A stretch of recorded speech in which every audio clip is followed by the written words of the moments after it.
The Fast fam keeps getting bigger. Welcome Jason Momoa, tweeted the Fast saga. Oh boy. Jason Momoa, of course, has become the latest star to join the Fast and Furious, quote, family. His most prominent roles include Khal Drogo in Game of Thrones. You know, he was Aquaman, Yes. which I'm going to be honest, he was probably the only thing I liked about that movie.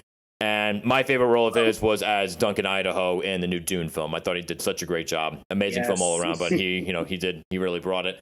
And I think it's kind of interesting how soon this announcement comes after Dwayne "The Rock" Johnson rejecting Vin Diesel's invitation for him to return to the franchise. I think the timing of this is pretty funny. Oh man, I think that was I think a part of it. Now, here's what I'm thinking. This could be just me theorizing. Is that they're recasting the Hobbs character, but again, I don't think they are because he got his own movie. But I mean, nonetheless, Jason Momoa joining, I think that's awesome. That's just so cool in my opinion. Like I love him as Aquaman. I liked him as Aquaman quite a lot actually. I liked him in Dune. I liked him in Game of Thrones. So seeing that he's joining Fast and Furious 10, again, a franchise maybe you shouldn't have joined, but nonetheless, he's in it. Yeah, it's like I'm actually excited. It's like, do you want to get on a sinking ship? I don't know, but and it's so strange too because like it's strange to be saying anything about something called Fast and Furious 10. You know what I mean? Like, especially after the disaster that Fast and Furious 9 was. Like, I'm kind of hoping this is the last film for their sake, just to save face. Because, again, you're at 10. Like, why? I think it's supposed to be, actually. Okay, and it should be. Because, again, going to 10 with anything is ridiculous when it comes to movies, right? But, like, why would you risk going to 11 and just having it be so bad that you have to end on 11? You know what I mean? Instead of like 10 or 15. Because again, if you try going for 15, you're not going to make it. You're just not going to make it. It's not going to happen.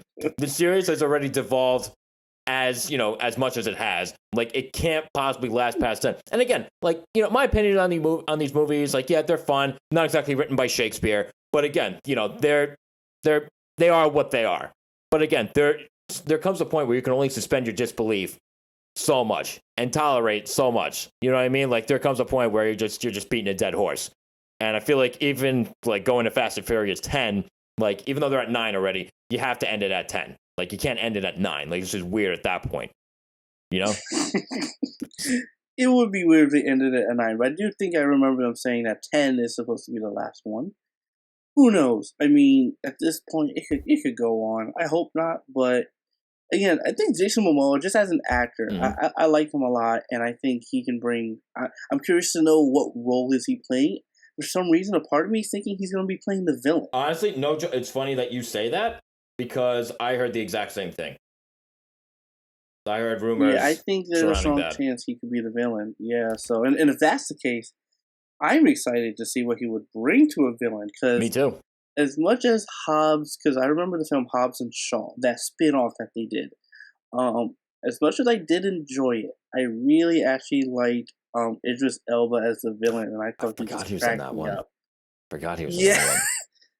It's a dumb fun movie. I enjoyed it, but I liked Idris Elba a lot. I liked like what he did. Again, I think Idris Elba is a great actor. He is. So Jason Momoa, I'm curious to see what he would bring as a villain in the Fast and Furious 10 movie. Am I probably going to see this?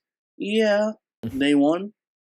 We'll see. Yeah, if we're still doing this podcast, yeah, probably. When I see this, if we weren't doing this show, probably not. Oh boy. But like, and again too, like, it's funny that there are rumors around him being the villain, right? Because if I'm not mistaken, Charlize Theron is set to come back. So I'm curious. Because I'm curious, like, how, if he's the villain, like, is he going to be the main villain? Is he kind of like taking mentorship from Charlize Theron's villain? Like, who really knows?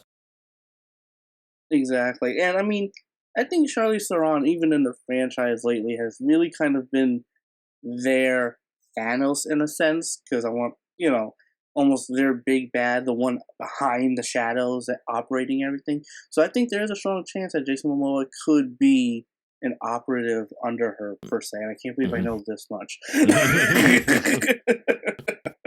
But that is a strong chance too that he's like brought in maybe as another secret, really high reputable assassin or something. Who knows? Wow, they're We'll really see what they conjure reinventing. up. They're reinventing the wheel with that. Oh my goodness! Like they've never tried anything like that before. I mean, especially John Cena coming out of nowhere in Fast and Furious 9 to play his secret brother. Again, you mean to tell me 9 movies in, and we're just finding out now that the main character, whose sister is also very much in this franchise, they miraculously have a brother?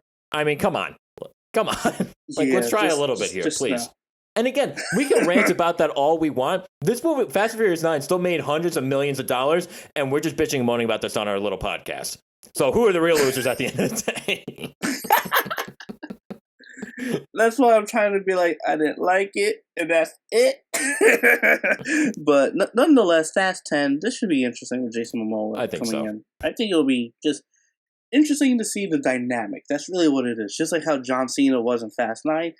It was a dynamic that I was interested in. I wasn't sold on it, but it is a dynamic that I'm intrigued about. Yeah, same here. And again, I feel like if Jason Momoa plays one of the new quote family members, right? One of the good guys, be like, all right, whatever. You're just adding another person. Do you really need to add another one to the crew, right? But I feel like if they haven't played the villain, okay, then I feel like there's something different that they could go with here.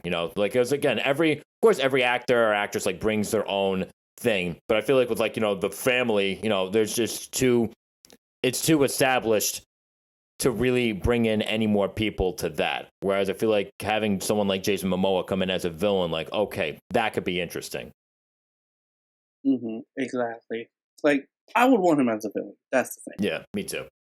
So now the film, of course, at this moment is set to shoot in the spring, and it's scheduled to hit theaters May 19th of 2023. And again, what are your thoughts, everybody, on Jason Momoa joining the Fast and Furious franchise? What do you think of the state of the franchise overall? Comment wherever it is that you can. All right, now, again, before we talk about two of our favorite stars from The Office coming together, don't forget to follow, share, subscribe, and hit the bell to get all notifications, whether you're on Apple Podcasts, Pandora, YouTube, and so much more. If you want to help out the show, please just give us a 5-star review on whatever platform that you can. And follow our social media pages that are listed in the description.